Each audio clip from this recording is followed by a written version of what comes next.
Buenos días, mis hermanos. Sean bienvenidos a un devocional más de la Iglesia Bíblica MAT. En verdad que para nosotros es un gusto verles conectados, saber que día con día estamos buscando que Dios nos hable a través de las Escrituras. Sabemos que Él siempre lo hace, pero a veces a nosotros nos cuesta el poner el empeño para buscarle, para decir, voy a designar este tiempo para profundizar, para meditar en la palabra. Entonces, si estamos aquí, hay que darle gracias a Dios porque Él ha puesto ese querer en nosotros, ha puesto ese hacer en nosotros y nosotros hemos dejado obrar al Espíritu Santo. El día de hoy vamos a estar viendo un tema un tanto complejo, complejo acorde a nuestra percepción humana, acorde a los paradigmas que nosotros hemos establecido al querer hacer a un Jesús muy divino, sin esa naturaleza humana también, y hacer de un Jesús cómodo, acorde a la religiosidad y no acorde a la voluntad y el corazón de Dios. Antes de entrar en este tema, que está en Juan 2, versículos 13 al 25, oremos a Dios para que Él nos muestre lo que tenemos que entender a través de su palabra, que sea Él hablando a través de su palabra. Bendito Dios, en esta mañana te damos gracias porque tú nos permites estar reunidos en esta hora, porque tú nos permites tener este tiempo devocional en el cual sabemos que tú nos hablas, que tú nos das ese aliento, esa fortaleza, aquello en lo que tenemos que meditar e incluso en algunas ocasiones lo que tenemos que corregir en nuestras vidas, Señor.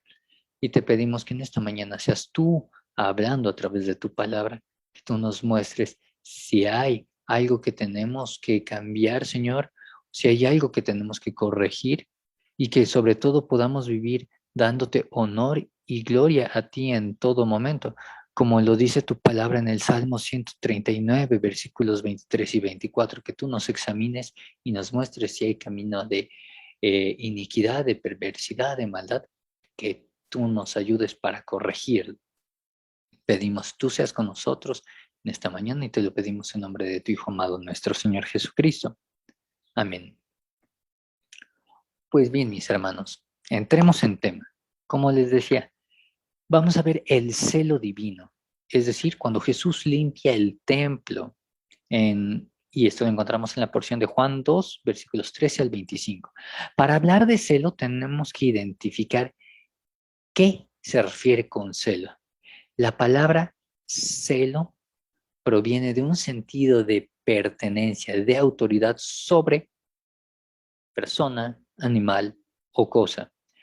Cuando es animal o cosa es un poquito más fácil entenderlo, porque si lo vemos desde un aspecto legal o incluso desde un aspecto lógico, aquello por lo que hemos trabajado nos pertenece, aquello que se nos ha sido regalado nos pertenece. Todo lo que podamos decir es mío porque es de nuestra propiedad, lo podemos celar. ¿Qué pasa con las personas? Ninguna persona nos puede pertenecer. Ya no vivimos en tiempos de esclavitud, pero bajo un contexto un poquito más legal, sí podemos hablar. Es mi esposa porque está casada conmigo, no con alguien más. Son mis hijos porque son mi progenie. Mi esposa y yo los criamos. Y acorde a la palabra también encontramos sello. El esposo ya no le pertenece a su cuerpo, le pertenece a la esposa y viceversa, el cuerpo de la esposa le pertenece a su esposo. Entonces vemos que si hay un sentido de pertenencia, tanto en el aspecto legal como en el aspecto espiritual, cuando vemos estas porciones en la palabra. Entonces, el celo es ese sentido de pertenencia fundamentado, ya sea porque tenemos un amparo legal o el amparo de Dios para determinar que algo nos pertenece. ¿Qué pasa cuando hablamos de un celo enfermo? Es cuando no tenemos el derecho ni la autoridad sobre algo o alguien y sin embargo buscamos vivirlo o aplicarlo como si fuésemos de nosotros. Entendiendo un poco entonces esta cuestión del celo, vamos a ver a qué se refiere con el celo de tu casa me consume. Esta porción que se acuerdan los discípulos después de que ven la reacción de Jesús cuando les habla a los cambistas, a los vendedores de los animales. Para empezar, David, cuando hablamos de esta porción, se refiere a que fue celoso respecto a la construcción del templo y la diligencia en cuanto a la preparación de los materiales que se requerían para el templo, porque Dios puso en su corazón ese anhelo de construir un templo. Hasta ese entonces Dios había morado en medio de Israel, en medio de una tienda, la cual se movía, pero David quiere que Dios more en un lugar establecido. David sabía que él vivía en un palacio, pero no había morada para Dios. Y entonces él, en ese celo, en esa pasión, en ese fervor por las cosas de Dios, busca darle un lugar digno en medio del pueblo. El corazón de David entonces buscaba que Dios tuviese ese lugar especial, que Dios fuese glorificado. ¿Y qué creen? Jesús vive ese mismo celo. ¿Por qué? Cuando empieza a dar de azotes para sacar a todos del templo, él busca recordar cuál es la importancia del templo en medio de un pueblo que se había olvidado de Dios y que, claro, habían vuelto su casa porque Cristo mismo es la segunda persona de Dios. Entonces habían vuelto de su casa, una casa de mercado, como nos los menciona el versículo 16. Obviamente es un celo fundamentado porque sabía que era la casa de su padre y porque sabía las cosas indebidas que se estaban presentando en ese momento, la venta de animales, los cambios de monedas. Recordemos que también la palabra nos habla de cómo se manipulaban las pesas para dar pesos falsos, equivocados, y cómo los cambistas usaban ello para obtener ganancia de las monedas. Entonces, Jesús se está refiriendo no solamente a la cuestión de que si están vendiendo animales, si hay presencia de dinero en la iglesia, sino todo el negocio indebido que había detrás de estas situaciones. ¿Qué podríamos entonces nosotros decir respecto a la reacción de Jesús en ese momento? ¿Que fue correcta? ¿Que fue incorrecta? ¿Que tal vez fue muy airada? ¿O que tal vez fue con toda la sensatez? Este Jesús que da azotes, algunos mencionan que son azotes al aire que suenan, claro, pero que obviamente jamás golpeó a nadie. Entonces, poniéndolo desde el aspecto menos violento que lo pudiésemos ver, con nuestra mentalidad de una sociedad que está en choque respecto a temas de tolerancia, a temas de violencia, donde nadie quiere ser violento, donde todos tienen que ser tolerantes. ¿Qué tanto ese Jesús cumple los estándares que nos hemos impuesto como iglesia y como cristianos? No te aires, no peques, sé sensato. ¿Qué tanto causaría de ruido? En nuestros tiempos, ¿estaríamos de acuerdo si viéramos a alguien actuar consumido por el celo de Dios respecto a algo que es digno de señalar? ¿O entraríamos en esta cuestión de, es que no eres tú, tú no eres quien para juzgar, solamente Dios juzga? Que tal vez en algún momento lo hemos escuchado. Suena muy amoroso, muy tolerante, pero no es del todo amoroso ni misericordioso. Como les decía, la verdad es que en medio de una sociedad la cual tristemente ha permeado dentro de la iglesia con estas ideas de ser tolerantes, ser comprensivos, ser amorosos, no juzgar, no invitar siquiera a la corrección, porque pues aguas, tú puedes estar peor en un área. Sí, tiene un fundamento bíblico, pero sacado de contexto. Entonces, en medio de esta sociedad que está carente de un sentido de verdad y por ende no buscan la confrontación porque cada uno vive su propia verdad, vemos esta imagen de Cristo indignado por el pecado, es decir, por lo que no agrada a los ojos de Dios. ¿Este Jesús nos causa confusión o ruido en nuestras vidas? ¿O es algo que decimos, Dios, ayúdame a tener esa visión, ayúdame a poder ser celoso de lo que se tiene que guardar celo, es decir, de tu palabra, de la forma en la que se te alaba, de la forma en la que se te sirve, de la forma en la que se te ofrende y diezma, guardar el celo de las cosas que son debidas. Y claro, también no guardar celo ni empezar a generar legalismos o fariseísmos en las cosas que no son debidas. Entonces, vamos a ver 3 puntos. El primero es que como cristianos no podemos ni somos llamados a ser alguien que calla en medio de la injusticia, del pecado, ni de la maldad en la que vivimos. No que nosotros vivamos en la maldad, sino que vivimos entre esa maldad del mundo. Aun si estas prácticas se filtran en el cuerpo de Cristo, somos llamados a confrontar, no a apapachar, no a decir, bueno, es que no soy quien para juzgar. Somos llamados a confrontar, como Pedro. Bueno, en el caso de Pedro, cuando Pablo le resiste cara a cara, es decir, le confronta. ¿Por qué? Porque dice que lo que él hacía era digno de condenar, es decir, estas prácticas judaizantes que Pedro no tenía y que adquirió con el paso de los tiempos, eran dignas de condenar, eran dignas de señalar, eran dignas de corregir. Entonces vemos un Pablo con celo por las cosas del Señor, porque Dios ya había dicho, el que está circuncidado permanezca así, el que no sea circuncidado quédese sin la circuncisión. Y lo que se hacía era para agradar más al grupo de los judíos. Entonces, Pablo le dice, ¿sabes qué? Eso no es correcto. Y está señalando algo, le está confrontando. Recordemos el pasaje donde David es confrontado. Recordemos cómo uno de sus amigos, que al mismo tiempo era un profeta, le confronta.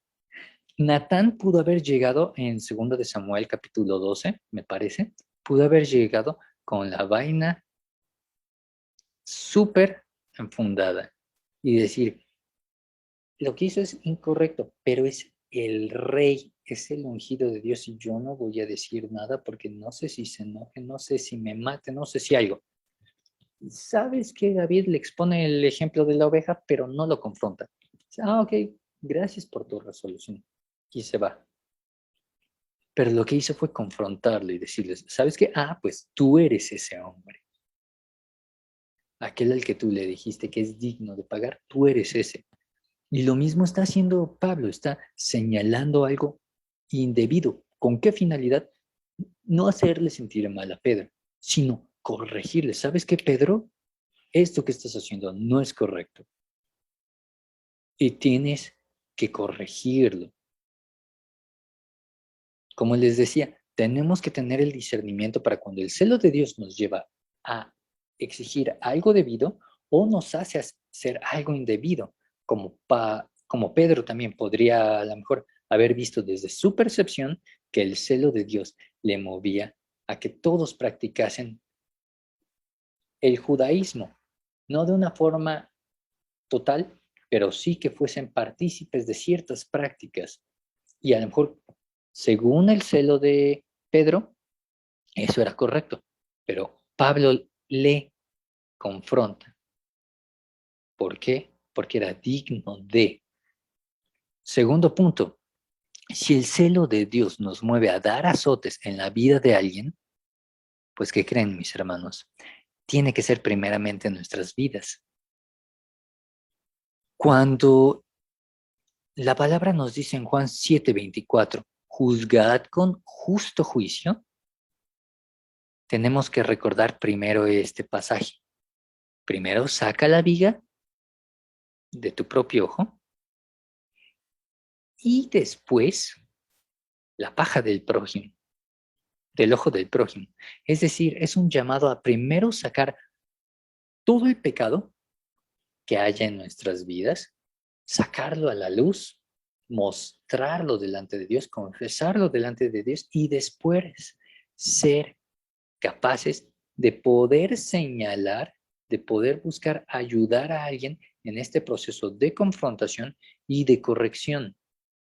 Si el celo por las cosas del Señor nos consume, es porque hemos dejado paso a que Dios mismo, a través de su Espíritu Santo, nos examine y nos pruebe mostrando lo que hay en nuestros corazones y detrás de nuestros pensamientos, como lo dice la porción del Salmo 139, versículos 23 y 24. Lo hemos cantado. Incluso el examíname, oh Dios, y conoce mi corazón, pruébame y conoce mis pensamientos. Entonces, si hay celo por las cosas del Señor en nuestra vida, eso se va a ver reflejado en que ese celo nos mueve a vivir conforme a la voluntad de Dios, a no ofenderle con las cosas que hagamos. De nada nos va a servir vivir un celo injustificado que en el legalismo y más en el fariseísmo si no dejamos que el celo por las cosas de Dios nos transforme primero. Si no, seguiríamos siendo esos pecadores que viven justificándose en esa gracia inmerecida que hemos recibido, pero que entonces ya no somos justificados, sino estamos justificando nuestro pecado. Si las cosas no cambian en nuestras vidas, simplemente somos pecadores señalando el pecado. Pero si ya hay un cambio en nuestras vidas, si día con día estamos dispuestos a confrontarnos a nosotros mismos primeramente, somos justificados llamando a la confrontación a aquellas áreas que sean, como dice Pablo, dignas de condenar. Y por último, si en algún momento hallamos que nuestro celo por las cosas de Dios nos mueve en torno a un legalismo, en torno a esto se tiene que hacer. ¿Por qué? Porque es lo que dice la palabra de Dios. A mí una vez me tocó un hermano. Entiendo el motivo por el cual lo hizo y el corazón con el que lo hizo. No lo hizo de la mejor forma. En su celo me decía, es que tú tomas alcohol, te gusta la cerveza y entonces en ti realmente no mora el Espíritu Santo porque no das testimonio de ello, porque tú consumes alcohol y la palabra nos dice que no os embriaguéis en vino el cual termina en disolución, sino antes bien sed llenos del Espíritu Santo. Y yo me quedé frío por dos cosas. Primero, por el pasaje que estaba usando el hermano, porque yo dije, bueno, hijo, el hermano, no me he embriagado en años desde que acepté al Señor. Y el segundo, porque las palabras que dijo retiñeron como címbalo. Estaba el texto, estaba la corrección, pero no estaba el amor. Y cuando nosotros caemos en ese legalismo, en ese fariseísmo, perdemos el objetivo de la corrección, rescatar al prójimo, rescatar al hermano amado de aquello que no es digno, o en ocasiones también rescatarnos a nosotros mismos. Entonces, si nos cachamos que estamos viviendo un legalismo o un fariseísmo donde podemos señalar las conductas, las acciones de alguien más, pero no somos capaces siquiera de pedirle a Dios que nos ayude, que nos derribe para que podamos rendir cuentas a Él y corregir, bueno, dejar que Él corrija lo que sea necesario en nuestras vidas, entonces no es un celo real, sino es un falso sentido de superioridad acorde a nuestros paradigmas, acorde a lo que nosotros creemos que es correcto y lo que no. Tiempo después, después ya no hablé con el hermano, pero yo me quedé pensando, bueno, si este hermano fuese pastor de una iglesia, al primero que sacaría sería a Jesús. Como veíamos el día de ayer, que Jesús convirtió agua en vino. Y el vino no fue usado para una consagración, para una venta, fue usado para una fiesta, para que las personas estuviesen alegres, movidas por el alcohol, influenciadas por el alcohol, no al punto de embriagarse y pecar, pero sí al punto de festejar en medio de una celebración importante. Entonces, yo me quedé pensando, ok, bajo el contexto de aquel hermano, el primero que queda fuera es Jesús. El mismo Jesús cuando parte en la última cena, bueno, antes de partir les dice a sus discípulos que Él no volverá a probar el fruto de la vid hasta que Él vuelva por su iglesia. Y por eso es que también celebramos la Santa Cena. Y acorde a un contexto fariseísta, legalista, podríamos decir, no, es que eso estuvo incorrecto. Lo mismo pasa con este Jesús que vemos airarse, mas no pecar, porque el celo de Dios fue el que le movió a actuar y en ningún momento hubo una perjudicación o un maltrato hacia una persona. La misma palabra nos dice que haciendo azotes de cuerdas echó fuera del templo a todos y las ovejas y los bueyes y esparció las monedas de las cambistas y volcó las mesas. Mas en ningún momento nos dice que flageló a alguien con la cuerda con la que estaba dando azotes. Entonces, ¿cuáles son los aterrizajes que tenemos que tener el día de hoy? Si hay algo indebido en nuestras vidas o la de alguien más, tenemos que señalarlo, tenemos que confrontarlo. Segundo punto, si lo vamos a confrontar es porque nosotros estamos confrontando nuestra carne y tal vez un pecado en el cual estamos viviendo día con día. El tercero, si vemos que las cosas que hacemos por Dios no tienen amor, no tienen un sentido de restauración, de corrección, entonces no es un celo real, es un falso sentido de superioridad y tenemos que tener cuidado con ello. Oremos a Dios. Bendito Dios, en esta mañana te damos gracias porque tú nos hablas a través de tu palabra, Señor, y tenemos la certeza de que el día de hoy nos estás haciendo un llamado a ver cómo están nuestros corazones, cómo están nuestras vidas, primeramente para ver si en nosotros hay camino de perversidad y si es así, lo podamos hacer manifiesto delante de ti, podamos confesar nuestro pecado para alcanzar perdón, Señor. Te pedimos también que tú nos des la sabiduría para que cuando tu celo nos consuma, lo identifiquemos como tal y lo podamos también administrar de la forma de vida sin perjudicar a nadie, pero siempre buscando ser las cosas conforme a tu voluntad y conforme a lo que a ti te agrada, bendito Dios. Y te pedimos perdón si en algún momento un celo injustificado se ha apoderado de nosotros y ha lastimado a otros o nos ha dejado mostrar el peor de nuestros lados, tal vez un lado legalista, que no tiene cavidad en tu iglesia, Señor.